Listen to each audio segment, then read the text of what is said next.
एक मिनट रुको, भारतीय जनता पार्टी जी सर वो मीडिया का अनुमान है, मेरे हिसाब से मेरा व्यक्तिगत राय 148 सीट बीजेपी की रहेगी। 148 और बीजेपी की एक मत से सरकार बनेगी वहां। यही तो बता रहे हैं आप, दिल्ली से कर्नाटक का देख रहे हैं। क्या बात है गुरुजी, क्या नाम है आपका? सुधींद्र सुभाष वर्मा जी भाई देखो, हल्ला मचाओगे तो बात गड़बड़ हो जाएगी। तुम्हारे हल्ला मचाने से ना तो 2 सीट वहां, भाई मेरी बात सुनो, मेरी बात सुनो, तुम्हारे हल्ला मचाने से ना तो वहां सीटें बढ़ रही हैं और ना कम हो रही हैं। भगाएंगे कान दोनों तरफ एक ही जगह लगा देंगे तो दोनों कान खींच के एक जगह लगा दूंगा। जी भैया कहां से हो आप? कानपुर से हूँ और हाँ। बेंगलोर में रहा हूँ 10 साल। चलो चलो, अच्छा, कानपुर के हो लेकिन कर्नाटक में चले गए तो बहुत अच्छा है। बताओ भाई, क्या तुम्हारा क्या आकलन, कितने साल रहे कर्नाटक में? 10 साल रहे। कर्नाटक में 10 साल रहे, तो क्या आकलन है? किस पीरियड में रहे तुम कर्नाटक में? 12 से अभी 23 तक।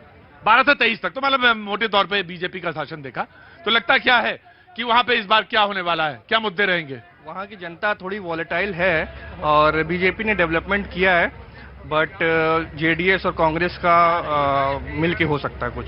जेडीएस और कांग्रेस का मिलकर कुछ हो सकता है। जी जी जी 12 साल 13 साल वहां कर्नाटक में रहे, उनका एक आकलन है। जी हाँ जी जनाब रमनीश जी, रमनीश जी आपका आकलन क्या कह रहा है? जी मैं खुद रहा हूँ 3 साल में बेंगलोर में। अरे तो तब रहे होंगे, आप थोड़ी ना है। जी जी अब बात है आकलन की, आपके टीवी स्क्रीन पे आप देख रहे हैं 116 सीट दिखा रहा है, लेकिन इसके मुद्दे क्या रहे इसके पीछे? आप देखिए कांग्रेस का 5% मुस्लिम आरक्षण, यानी कि आप धर्म को टारगेट करने का प्रयास किया, ये असंवैधानिक जैसा कि सुप्रीम कोर्ट ने कहा है। तो इसमें आप गोलबंदी देखेंगे, हिंदू वोट जो है सनातनियों का वोट वो बीजेपी को जाएगा, इसका प्रमाण के रूप में आप देख भी रहे हैं। उसके बाद फिर दूसरी बात करते हैं, बीजेपी ने बात की है सिर्फ विकास की। उन्होंने कहा कि देखिए अमूल जो प्रोडक्ट है दूध का, उसके बाद नंदनी, दोनों को उन्होंने जोड़ करके बताया कि पूरे गांव में मात्र 3 महीने के अंदर बीजेपी की सरकार यदि आ जाती है तो आप देखिएगा कि पूरे गांव में कर्नाटका में दूध की डेयरी सब जगह खुलेगी, गांव तक, इससे विकास होगा। उसके बाद आप देखिए कि मात्र 2 एयरपोर्ट जो पहले थे कर्नाटका में, वो आज 9 एयरपोर्ट है। आप डोमेस्टिक एयरपोर्ट की बात करें। फिर बात करें कि इसके पहले उन्होंने क्या टारगेट किया था कांग्रेस ने। कांग्रेस का एक ही मुद्दा था, वो था अपीजमेंट का। अपीजमेंट की पॉलिटिक्स नहीं चल सकती है, इसके आधार पे आप चुनाव नहीं जीत सकते हैं। जी कांग्रेस का आकलन देखिए सबसे बड़ी इनकी देशभक्ति। एक थोड़ा खुश हुए कि नहीं पहले ये बता, चेहरा उतरा हुआ अच्छा नहीं लगता, हर चुनाव से पहला चेहरा उतर जाता है आपका। अरे कर्नाटक के बाद तो थोड़ा हल्का तो रखिए, मुस्कुराइए और कम से कम मुस्कुराइए कि भैया जी कहीं के शो में है। जनता जनार्दन है और जनार्दन का फैसला सर्वमान्य, सर माथे पे है। बिल्कुल हमारा भी यही मानना है। प्रणाम करके लेते हैं, उसको प्रणाम करके सर पे लेते हैं। बोले थोड़ा सभ्यता का परिचय दो। ये संस्कार वाली लोग जो है कल 4 मई को, अरे भाई रुकिए रमनीश जी, बोलने दो ना। कौन? 4 मई को संस्कार भारती का आरएसएस का कार्यकर्ता जो डीआरडीओ में कार्यकर्ता था, कर्मचारी था, वो अरेस्ट हुआ है, पाकिस्तान को सूचना देता था। ये है भारतीय जनता पार्टी, ये है आरएसएस, ये है बजरंग दल। भाई मैं पूछ रहा हूँ क्या, और बता क्या रहे हो? उस मुद्दे पे आऊंगा। कर्नाटक में कांग्रेस की सरकार बनने जा रही है, आज मैं इस सोच से घोषणा करता हूँ। भाई रमनीश जी पूरा डिस्टर्बेंस होता है, आराम से भाई मैं आपको पैनल से फिर बोलना लगूंगा तो आप कहेंगे। जी मैं आ रहा हूँ। देखिए प्रतीक जी, हाँ। आप इनको देखिए, अभी से इनकी हालत ये खराब हो चुकी है, क्योंकि आंकड़े कुछ भी दिखाएं, इन्हें पता है कि प्रचंड बहुमत के साथ भारतीय जनता पार्टी की सरकार वहां। आप तो पिछड़ रहे हैं भाई। अरे देखिए प्रतीक जी, मैं आपको बता रहा हूं, हम 125 के करीब सीटें लाने वाले थे। 125 लाने वाले थे, लेकिन अब इन्होंने वो कर दिया है कि 150 पार हम जाएंगे। 150 पार जाएंगे। रुको भाई, जनता बहुत उतावली हो रही। जी बाबू जी, हाँ ठीक है, यहाँ आओ, पास आओ मेरे, यहाँ आ जाओ। जय श्री राम, यहाँ आओ मेरे पास आओ। आ जाओ बेटा, आ जाओ। क्या नाम है? अतुलगिरी। यहाँ आगे आओ। अतुलगिरी लग रहा है? नहीं, डर काहे की बात है? पहले वहां जब राम राम चिल्ला रहे तब नहीं लग रहा था? बोलो क्या काम करते हो बेटा? स्टडी कर रहे हैं। स्टडी कर रहे हो? काहे की स्टडी कर रहे हो? एसएससी की तैयारी। हाँ तो उसी में लगो बस, है ना। और यहाँ रोज आने की जरूरत नहीं है, रोज आने की जरूरत नहीं है। आज ही आए थे बस। हाँ आज आ लिया, बस आज आ लिया, देख लिया, अब उसके बाद आप वही घर पे रहो, पढ़ाई करो। यहाँ आने की बिल्कुल जरूरत नहीं, बिल्कुल। जिस दिन तुम्हारा सिलेक्शन हो जाए, इंटरव्यू में सिलेक्शन हो जाए, पाव भर मिठाई लेके यहाँ आना और सबको खिलाना, ठीक है? जाओ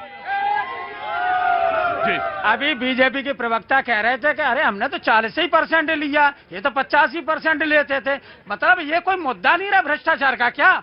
इन्होंने अब की बार बजरंगबली को गलत छेड़ दिया। उनकी पूंछ में जो इन्होंने कपड़ा लपेटा है ना, अब इन्हीं की कहीं लंका जल के राख ना हो जाए, क्योंकि भ्रष्टाचारियों को वो छोड़ने वाले तो है नहीं। इसीलिए ये मुद्दा है। और मैं बता दे रहा हूं कि बीजेपी का वहां से सफाया होने वाला, और उत्तर प्रदेश से भी अभी जो निकाय चुनाव हो रहे हैं उसमें भी इनका सफाया हो जा रहा है, क्योंकि जो इन्होंने वादे किए थे वो नहीं किए। क्योंकि ये दो बातें करते हैं। इन्होंने कहा कि कर्नाटक में अगर आप यहाँ पर कांग्रेस को वोट देते हैं तो यहाँ पर दंगा प्रदेश हो सकता है, लेकिन मणिपुर में इनकी सरकार है, मणिपुर में दंगे हो रहे हैं और कोई नहीं बोल रहा है जी।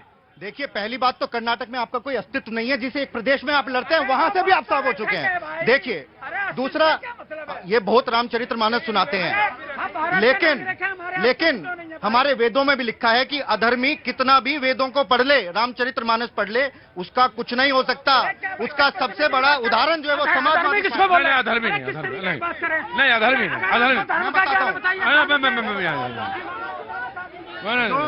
नहीं, अधर्मी नहीं। नहीं, जो कार सेवकों पर गोलियां चलाते हैं वो अधर्मी हैं। जो अतीक जैसे गुनहगारों को पालते हैं वो अधर्मी हैं। और कर्नाटक के बारे में आप क्या बता रहे हैं? क्या जानते हैं आप कर्नाटक की राजनीति के बारे में? पालने वाले कुलदीप सिंह।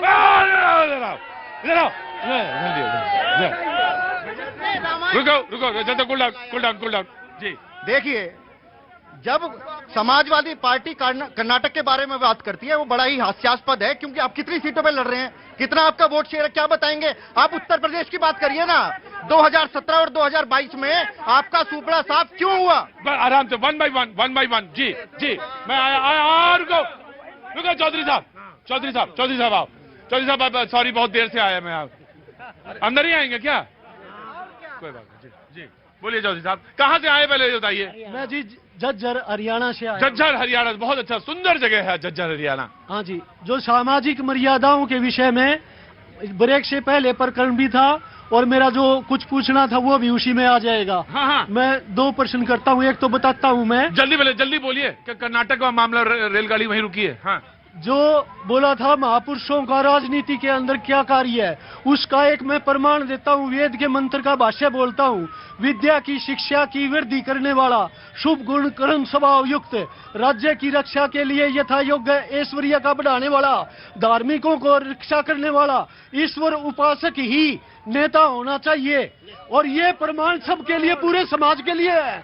और उसके बाद में एक जो मेरा व्यक्तिगत, जो मैं स्पेशल इसी प्रोग्राम के लिए आया हूँ, समाज के लिए, पूरे देश के लिए, हमारे जो ये नेता होते हैं सब पार्टियों के, डिस्ट्रिक्ट हेडक्वार्टर के अंदर, सचिवालय के अंदर एक विधान है हमारा, उसके अंदर 4/5 भाग अपने इलेक्टेड सदस्य होते हैं योजना समिति के, और सब ने मिलके जो इनकी लंबी चौड़ी फौज होती है कर्मचारियों की, अधिकारियों की, प्रतिनिधियों की, और जो इनके साधन होते हैं उनका आउटपुट ठीक इसी तरह से मिलना चाहिए जैसे आपके जो ये आदमी आके इधर कनेक्टिविटी करके ब्रॉडकास्ट करते हैं, थोड़ी देर के अंदर पूरे देश के अंदर अपना आउटपुट पहुंचाते हैं। इनका जो आउटपुट होता है सभी वर्गों का, कई समाज के अंदर जो इनके जो कार्य करता है उन तक भी इनका लाभ नहीं पहुंचता जी।